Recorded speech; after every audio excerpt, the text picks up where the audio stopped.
Miami Hurricanes coaches are putting in the work on the trail, trying to get another top 5 class coming up in 2025.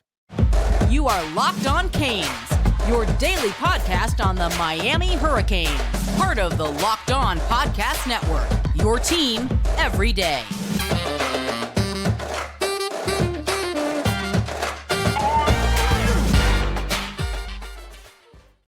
I am Alex Donno. I'm a University of Miami alumnus, longtime South Florida sports radio vet, and contributor to allhurricanes.com.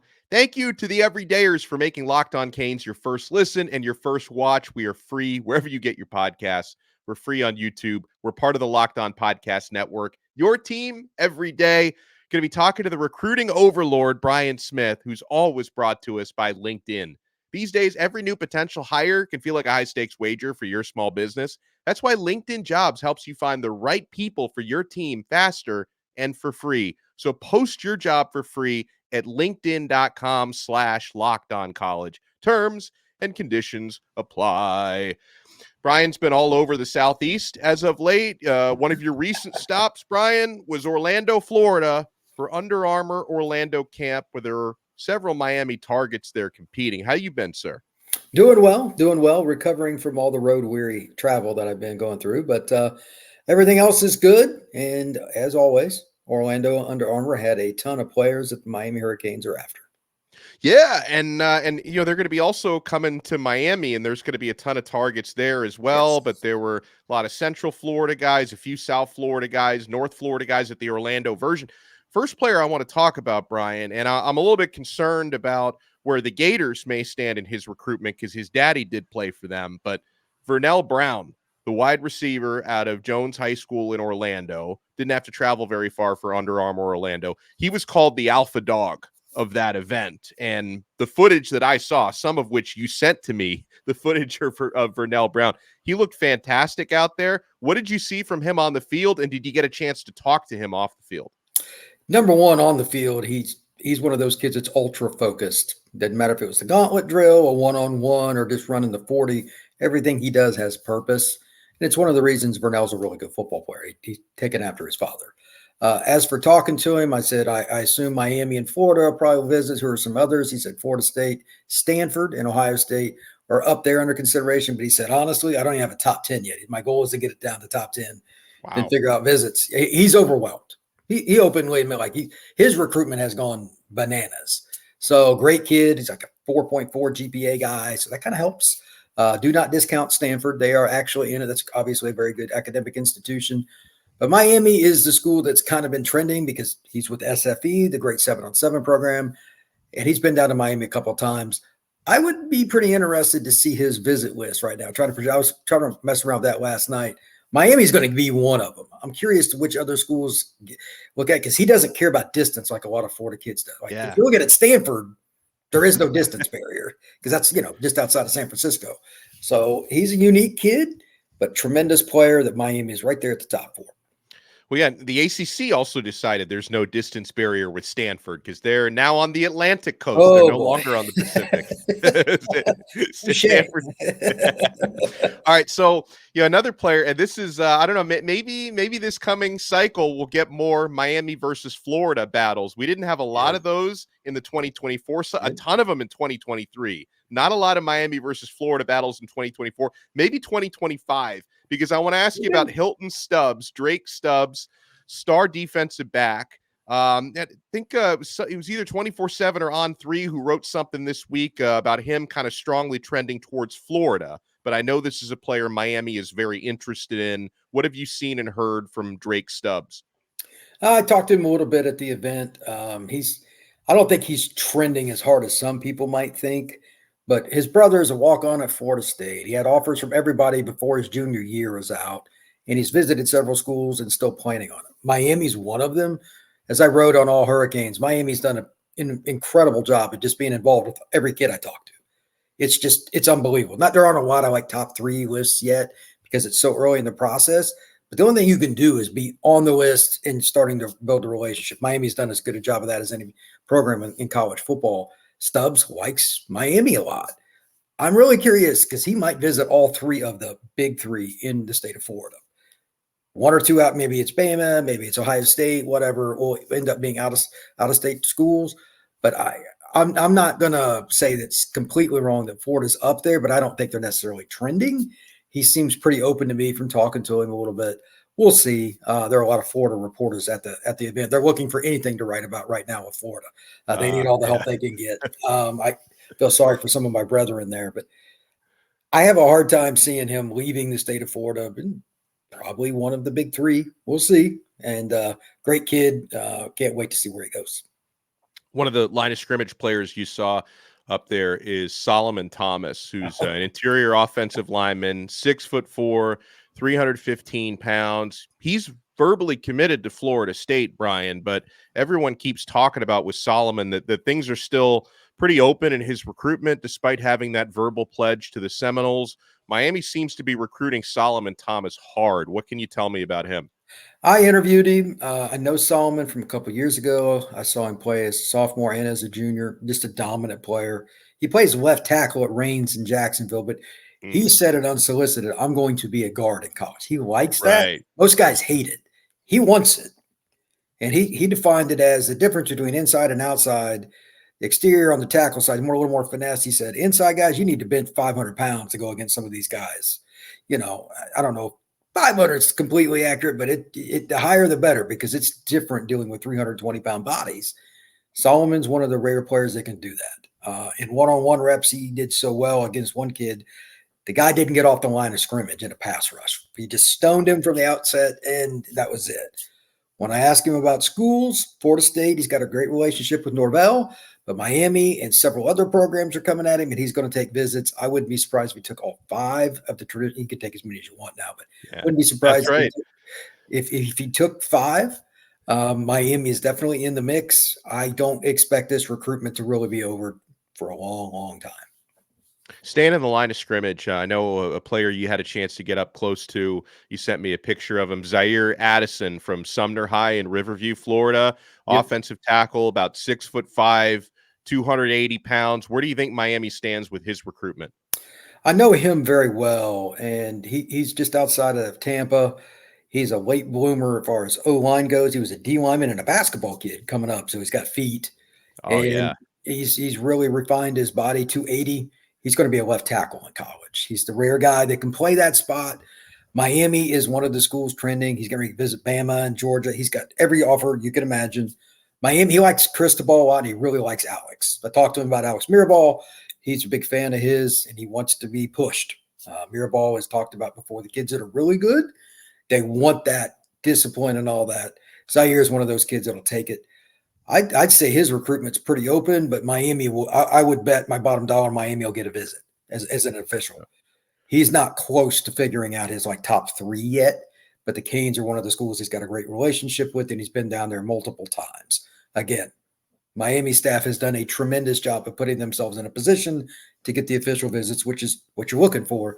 Ziyare Addison will probably be one of them. You go out to so many of these camps and recruiting events. When you see Miami staffers out there and you talk to players that Miami's recruiting, do you get the sense that they're going especially hard on offensive line and cornerback and maybe safety as well this year? Because to me, it's like those are the top positions I think they need to address, because 2 cycles ago, they landed a huge haul at offensive line, not as much this past year, and they've definitely missed out on some top cornerbacks the last few years. So I feel like corner and O-line are the big-time positions they should be pushing in 2025. I agree. I know David Lake had an article about this on 247. He talked about top 10 guys by their rankings. Everybody's got their own system. Miami just hadn't gotten any top 10 corners in the last decade, which is just bizarre. Crazy. Because you think about the history of Miami, it's, they've had quarterbacks. Defense has been Miami more than offense, in my opinion, in my lifetime when they were good. They usually had a top 10 defense and oftentimes top 3.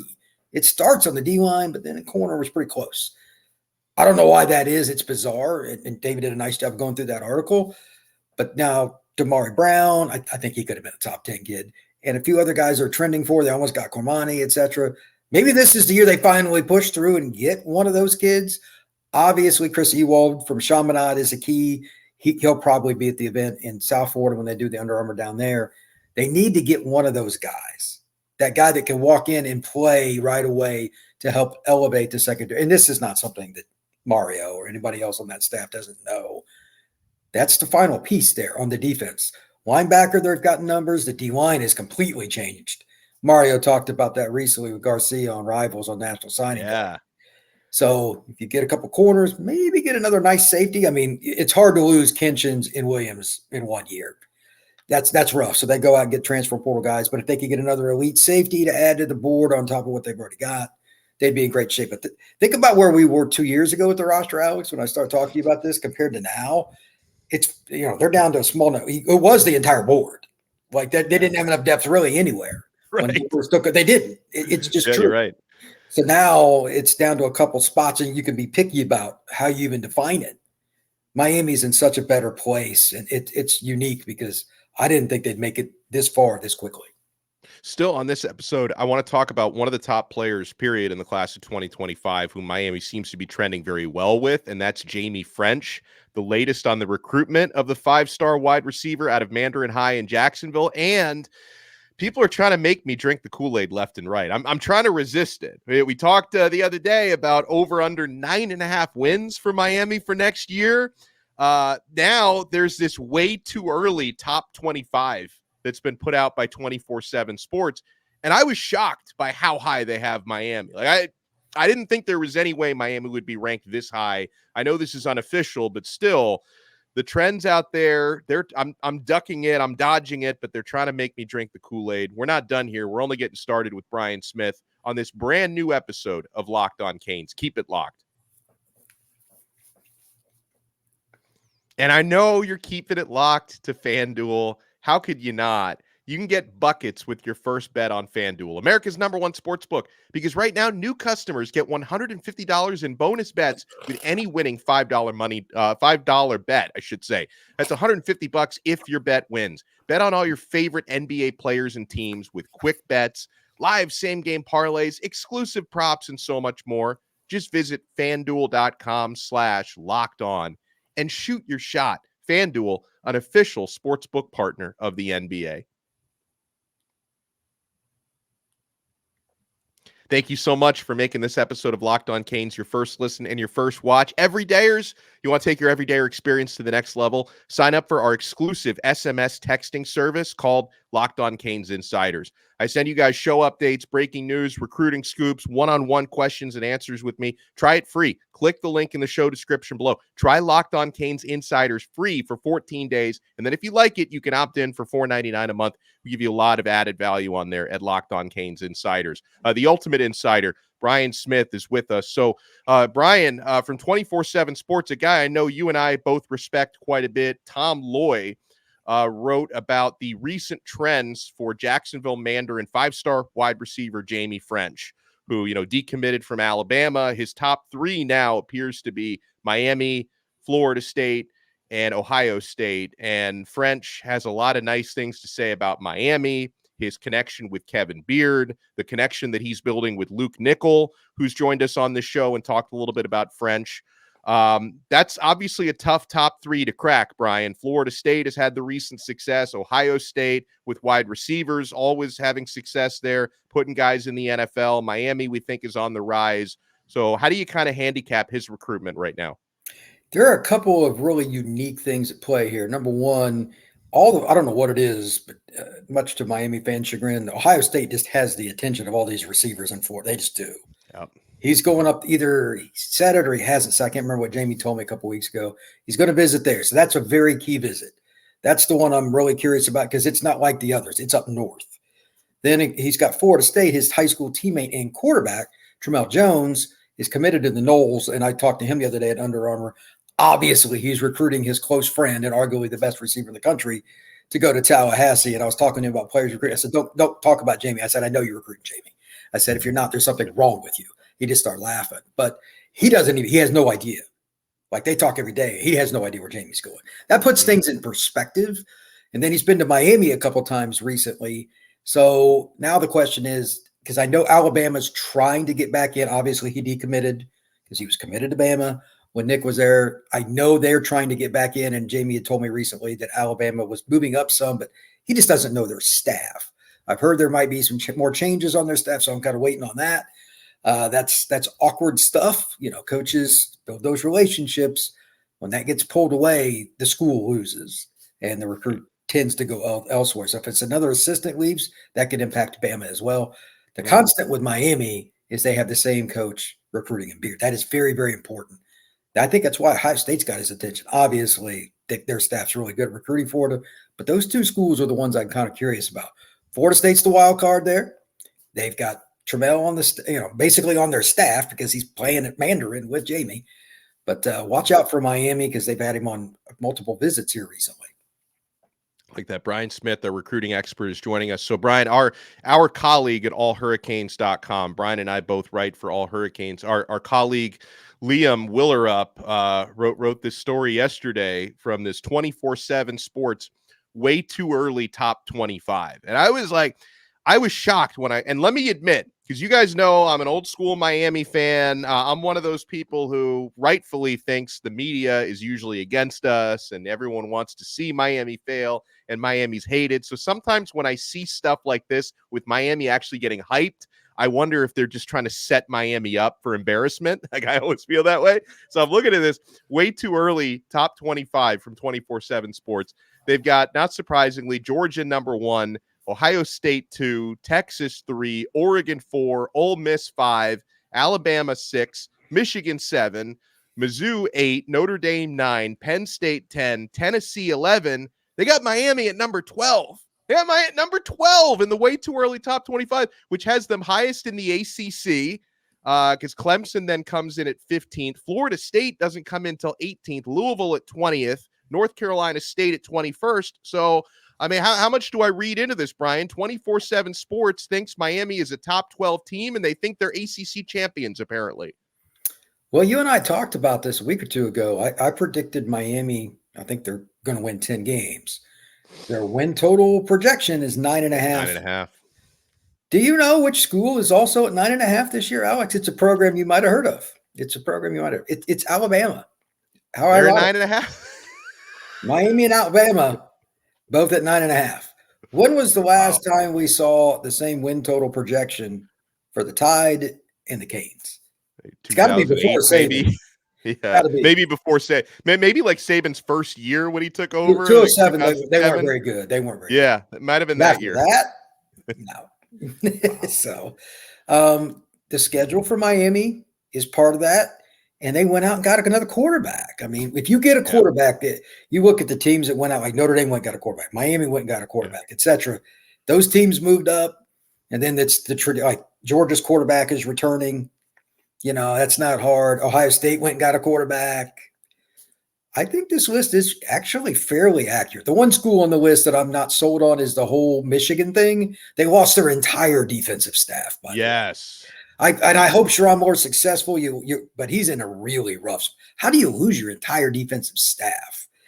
And J.J. McCarthy turned pro at quarterback. Those are not good combinations. Yeah. So I need to see something there. But I think Miami conservatively is top 15. That's just my opinion. Wow. Okay, so and it's all, we're going to get a good idea week 1 at the Swamp, Brian, because that's going to be the benchmark, right? I mean, because Florida is not expected to be that great next year, but still, it's a game at the Swamp against a talented football team, even if they may have a lame duck head coach right now. Miami loses that game against Florida, people's win projections may go from 10 to 8 really quick. That game is important on many levels. I think it's more important for the Gators because their schedule. Yeah. Whoever set that up for them in any way, shape, or form did no favors to Napier and his staff. But that being stated, they're in just complete flow. I have no idea they had a lot of defensive staff changes. They had a lot of players coming and going. They didn't quite get the recruiting class they thought they were going to get, at least based on where they were, right? Like the number 3 class at one point. That all kind of fell apart towards the end, losing Jamonte Waller, losing Lamar Williams, both those guys to Auburn, etc.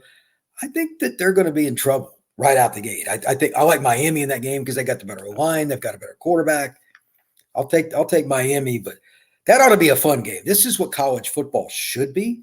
Miami playing they didn't play each other forever. It's kind of annoying, to be honest. And it would have been great. Like during the Spurrier era, They didn't. No. It's sad. So enjoy the game regardless, but Miami's the better team. They should win. By the way, a couple of new names have emerged, according to Gabby Urrutia at Inside the U. New possibilities, people of interest for Miami's defensive backs coach job, which has been open for over a week now, I believe, when Jamil Adai left to take the cornerbacks coach job with the Buffalo Bills. Hurricanes have been looking for a new defensive backs coach, specifically to work with the cornerbacks, because Lance Guidry, the DC, spends a lot of time with the safeties, so they're going to be looking for someone with experience coaching corners. We will tell you who the new names are that have emerged when we come back. We're not done yet, folks. We're still only getting started with Brian Smith on this new episode of Locked on Canes. Keep it locked. And I know you're keeping it locked to eBay Motors. Passion, drive, and patience.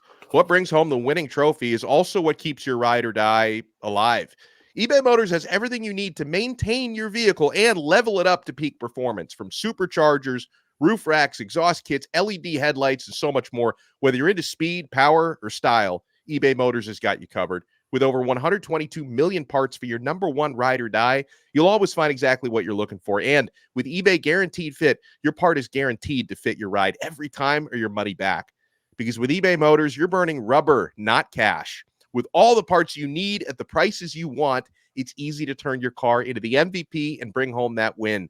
So keep your ride or die alive at ebaymotors.com. Eligible items only. Exclusions apply. eBay Guaranteed Fit only available to U.S. customers. Thank you so much for making this episode of Locked on Canes your first listen and your first watch today. We're available free wherever you get your podcasts. We're free on YouTube. We're part of the Locked on Podcast Network, your team every day.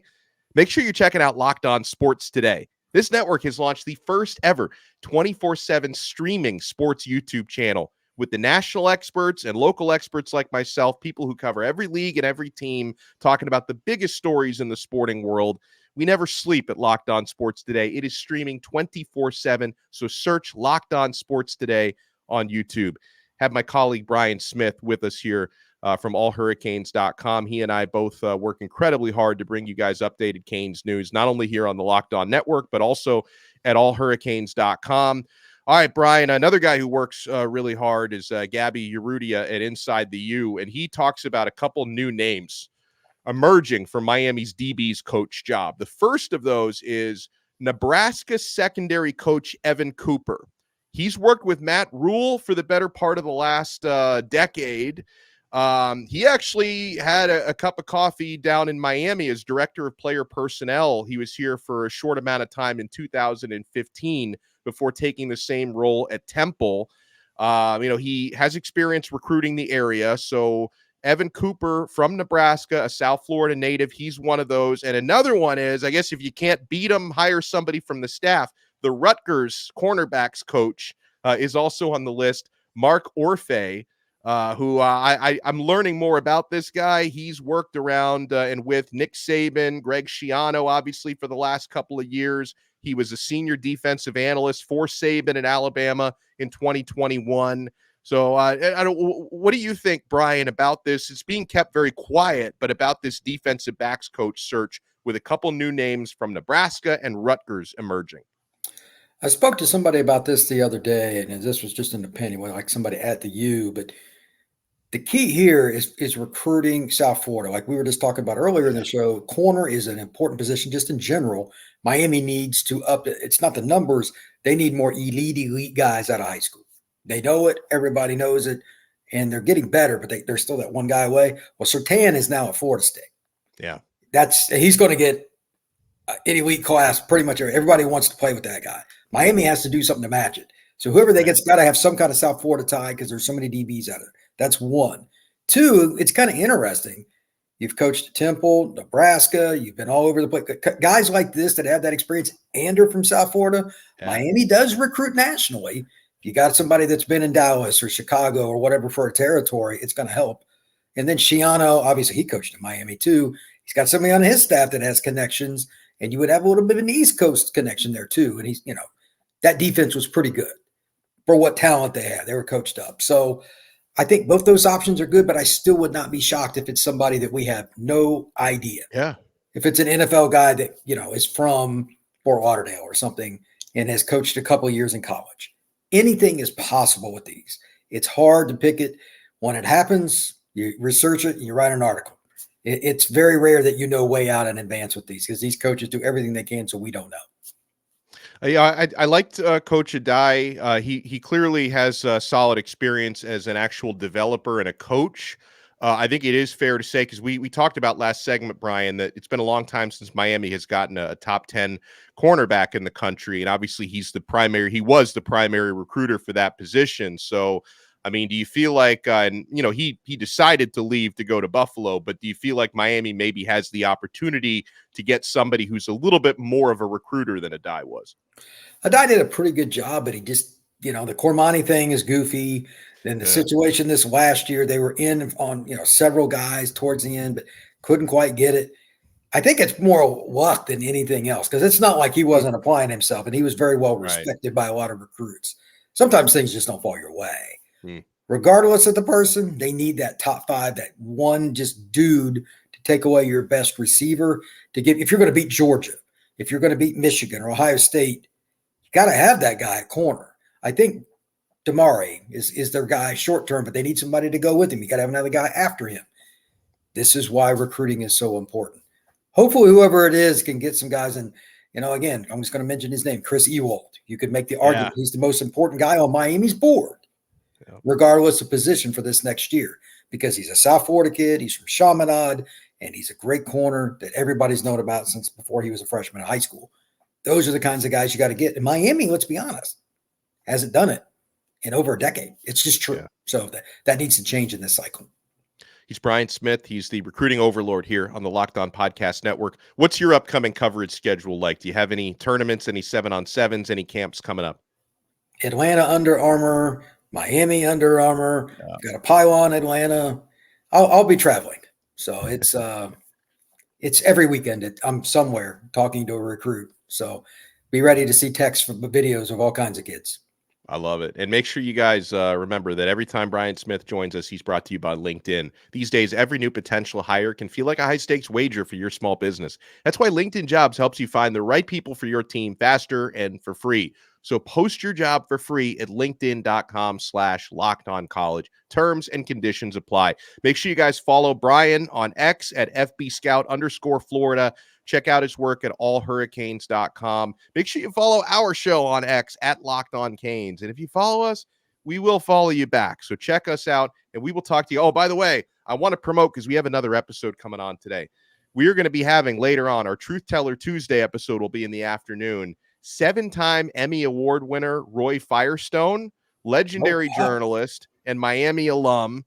Roy Firestone's going to be joining Bruce Warner and I this afternoon. So, and by the way, I was chatting with Roy on the phone yesterday.